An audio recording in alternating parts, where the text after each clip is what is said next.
తాకట్లో ఉన్న మీ బంగారాన్ని విడిపించి ఆ రోజు ఆన్లైన్ రేటుకి కొంటాం. Sharma gold company. పాక్ దొంగ దెబ్బలను నేలకేసి కొట్టిన ఆయుధం S-400. భారత సుదర్శన చక్రంగా పాక్ క్షిపణి దాడులను అడ్డుకుని పాకిస్తాన్కు భయాన్ని పరిచయం చేసింది. రష్యా తయారు చేసిన ఈ సుదర్శన చక్ర S-400 మిసైల్ సిస్టమ్స్ యుద్ధ సమయంలో ఎంతగానో ఉపయోగపడింది. దీంతో రష్యా నుంచి మరిన్ని S-400లను భారత్ దిగుమతి చేసుకోవాలని భావిస్తోంది.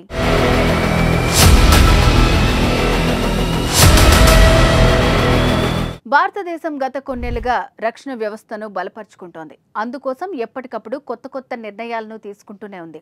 దేశీయంగానే ఆయుధ సంపత్తిని పెంచుకుంటూనే విదేశాల నుంచి కూడా అత్యాధునిక యుద్ధ సామాగ్రిని, పరికరాలను కొనుగోలు చేస్తోంది. రష్యా, ఫ్రాన్స్ సహా పలు దేశాల నుంచి అత్యాధునిక రక్షణ వ్యవస్థలను దిగుమతి చేసుకునేందుకు అనేక ఒప్పందాలు చేసుకుంది.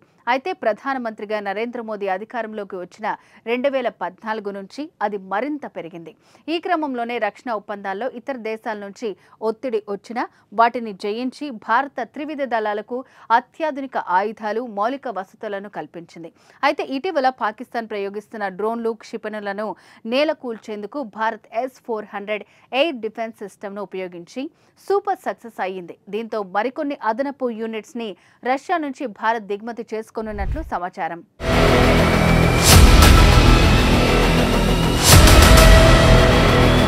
2018లో రష్యాతో భారత్ కుదుర్చుకున్న 35,000 కోట్ల ఒప్పందంలో భాగంగా ఇప్పటికే 3 S-400 ఈ క్షిపణి వ్యవస్థలను రష్యా భారత్కు డెలివరీ చేయనున్నాయి. అయితే గత 3 ఏళ్లుగా జరుగుతున్న రష్యా ఉక్రెయిన్ యుద్ధం కారణంగా మరో 2 S-400 స్క్వాడ్రన్ల రాక 2026-27 వరకు ఆలస్యం కావచ్చని రక్షణ శాఖ వర్గాలు అంచనా వేస్తున్నాయి. అవి కాకుండా భారత్ తన వైమానిక రక్షణ సామర్థ్యాన్ని మరింత విస్తరించేందుకు అదనపు S-400 కావాలని భారత్ విజ్ఞప్తికి రష్యా అంగీకారం తెలిపే అవకాశం ఉంది.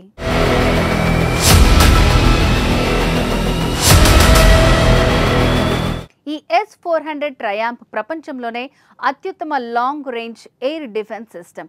ఇది 600 కిలోమీటర్ల పరిధిలో ఉన్న అనేక వైమానిక లక్ష్యాలను గుర్తించి వాటిని అడ్డుకోగలదు. దీన్ని సులభంగా ఒక ప్రాంతం నుంచి మరో ప్రాంతానికి తరలించేందుకు అవకాశం ఉంటుంది. దాన్ని ఓ వాహనంపై అమర్చవచ్చు. ఒకేసారి మల్టిపుల్ టార్గెట్స్ ని ధ్వంసం చేస్తుంది. ఏకకాలంలో 80 లక్ష్యాలను ఛేదించగల సామర్థ్యం కలిగి ఉంటుంది. S-400 అప్డేట్ వర్షన్ S-500 గురించిన ఓ ఆసక్తికర విషయం తెరపైకి వచ్చింది. భారత్తో కలిసి అత్యుత్తమ S-500 వ్యవస్థను ఉమ్మడిగా ఉత్పత్తి చేయడానికి రష్యా ఆఫర్ చేసినట్టు తెలుస్తోంది. ఇది బాలిస్టిక్ క్షిపణులను, హైపర్సోనిక్ ఆయుధాలను కూడా నాశనం చేయడానికి రూపొందించబడుతుందని అంటున్నారు. ఇది భారత గగనతల రక్షణ వ్యవస్థ మరింత దుర్భేద్యంగా మారనుంది.